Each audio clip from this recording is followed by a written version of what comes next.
Hello everyone, welcome back to my channel daily vibe. আশা করি তোমরা ভালো আছো, আমিও খুব ভালো আছি। ভিডিওটা সকালের কাজকর্ম দিয়ে শুরু করলেও কিভাবে যে আমাকে বিকেল পর্যন্ত কাজকর্মগুলো টেনে টেনে করতে হলো সেটা তোমরা দেখলেই বুঝতে পারবে ভিডিওটা। এই যে দেখতেই পাচ্ছ, এখন আমি বাসি ঘরটা ঝাঁট দিয়ে দিচ্ছি, পরিষ্কার করে দিচ্ছি। এরপরে আমার শরীরটা একদমই খারাপ হয়ে গেছিলো।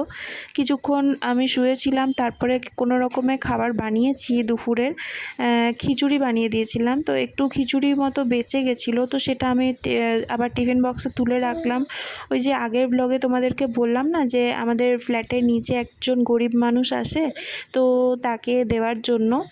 যেহেতু বাসি খাবার ভালো নয়, আর তারপরে কোনো কুকুরকে বা কাউকে দিয়ে দেওয়ার থেকে আমার মনে হয় কোনো গরিব মানুষের যদি পেট ভরে সেটা দিয়ে দেওয়া বেটার। তাই জন্য ওনাকে দিয়ে দিই, আর ওনাকে জিজ্ঞাসা করেই যেহেতু দিই যে উনি খাবেন কি না না, তো উনি কিছু মনে করেন না, সেই জন্য ওনাকে দিয়ে দেওয়া হয়। আর তারপরে এই যে এখন দেখতেই পাচ্ছ পরিষ্কার করে নিচ্ছি বাসনগুলো। কি বলো তো, কাজগুলো যদি ফেলে রেখে পরে করব বলে ভাবি তাহলে আর হয়ই না, জানো তো। তাই জন্য যখনকার কাজ তখন করে নিই আমি, সেটাই আমার ভালো লাগে। যদিও জানো তো, আমি নিজেকে না খুব সাধারণভাবে রাখতে ভালোবাসি। নর্মাল লাইফে যেভাবে আমি থাকি সেভাবেই তোমাদের সামনে আমি নিজেকে প্রেজেন্ট করতে ভালোবাসি। তাতে আমার মনে হয় না আমি এমন কোনো ঘোর অপরাধ করে ফেলি।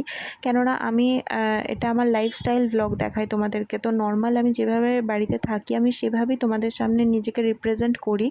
তো সাজুগুজু করতে আমার ভালো লাগে, কিন্তু আমি সবসময় যে সাজুগুজু করে তোমাদেরকে আর্টিফিশিয়াল নিজের লাইফ দেখাবো সেটা তো নয়, বলো।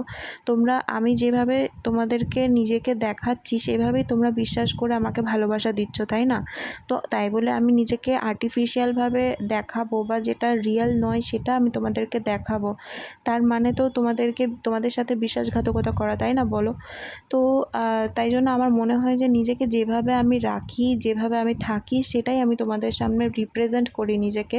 তাতে তোমাদের মধ্যে এমনও কেউ আছো যার ভালো লাগে আমাকে, এমনও কেউ আছো যার ভালো লাগে না। তো সেটা নিয়ে আমার কোনো কিছু করার নেই। আর আমার এই নর্মাল লাইফস্টাইল দেখে বা আমাকে এরকম নর্মাল অতিরিক্ত সাধারণভাবে দেখে তোমাদের যেরকম আমি রিয়াকশান দেখছি, বা তোমাদের মধ্যে এমনও কয়েকজন আছো যারা আমাকে ভালোবাসা দিচ্ছ, তাদের জন্যই আমি বলছি, তাদের জন্য আমি কৃতজ্ঞ। বিশ্বাস করো, আমি অত আর্টিফিশিয়াল লাইফ বা আমি অত সাজুগুজু করে নিজেকে প্রেজেন্ট করতে ভালোবাসি না। তাই জন্য আমি যেই নর্মাল এক্সহস্টেড ফিল করা মা হোক বা যেরকম নর্মাল বাড়ির বউ হয় সেই রকমই আমি থাকতে ভালোবাসি। হ্যাঁ, কোথাও গেলে তো তোমরাও সাজুগুজু করো, আমিও সাজুগুজু করি, তাই না? তখন কি আর কেউ বারণ করে বলো? তখন তো আমার নিজেরও ইচ্ছে করে সাজুগুজু করতে, তাই তখন আমি সাজুগুজু করি। চলো আজকে তোমাদেরকে একটা কিচেন টিপস দিচ্ছি। এই যে দেখো, আমি এখন বেসিনটা ভালোভাবে পরিষ্কার করে নিলাম, দেখলে তো?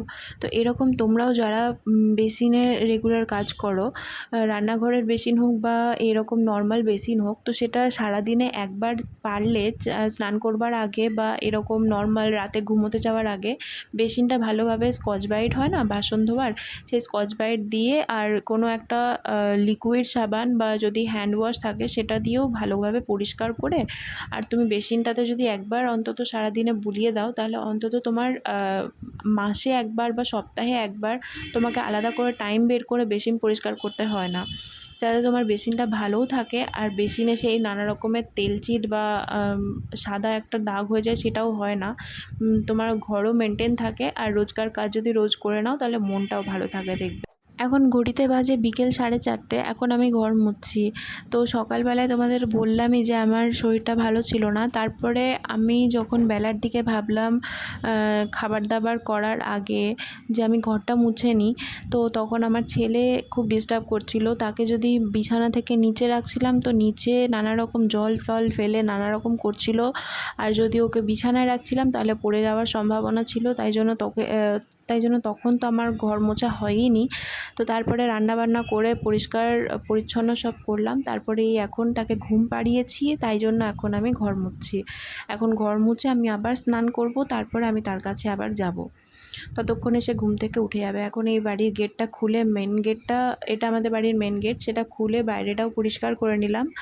আর এই যে এখন দেখো, রেগুলার যেরকম নর্মাল আমি ঘর পরিষ্কার করি সেরকমভাবে আমি ঘর মুছে নিচ্ছি। এই সন্ধেবেলায় সন্ধে দেওয়ার পরে রাত্রের খাবারটা আমি বানিয়ে নিচ্ছি। ছেলে এখন তার বাবার সাথে খেলছে বলে।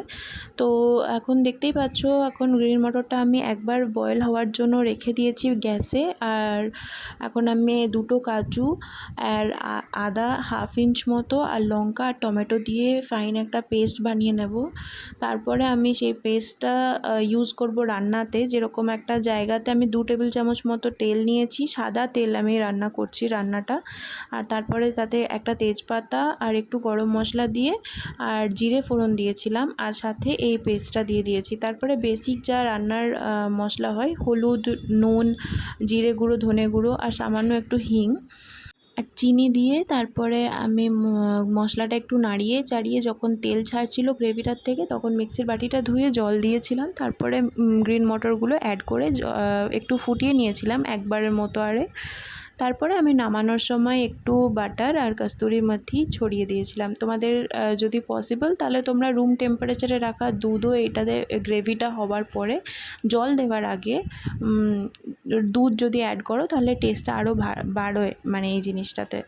যাই হোক, তো আমি গ্রিন মটরটা দেওয়ার পরে বেশিক্ষণ আর ফুটাইনি, কেননা একবার তো গ্রিন মটরটা বয়েল করেছি, সাথে গ্রেভিটাও একবার বয়েল করেছি, তো বেশিক্ষণ আর রাখার দরকার হয় না, শুধু শুধু গ্যাসটাই পুড়ে। তাই জন্য তো এইটা দিয়ে গরম গরম রুটি খেয়েছিলাম, বেশ ভালোই লাগছিল খেতে। নর্মাল যেভাবে তরকারিটা হয় সেইভাবেই বানিয়েছিলাম। তোমরা যারা এখনও আমার চ্যানেলটাকে সাবস্ক্রাইব করোনি তারা প্লিজ সাবস্ক্রাইব করে দিও। আমার ভিডিও ভালো লাগলে লাইক করতে ভুলো না। যারা নিজেদের সব কাজের মধ্যে সময় বের করে আমার ভিডিওগুলো শেষ পর্যন্ত দেখছো, তাদের জন্য আমি কৃতজ্ঞ। আর আমার ভিডিওতে আমার চ্যানেলের পাশে থাকার জন্য অনেক অনেক ধন্যবাদ। তোমরা সবাই ভালো থেকো, সুস্থ থেকো, সবাইকে ভালো রেখো। আমার ছেলেকে সবাই এইভাবেই ভালোবাসা দিও। Thank you.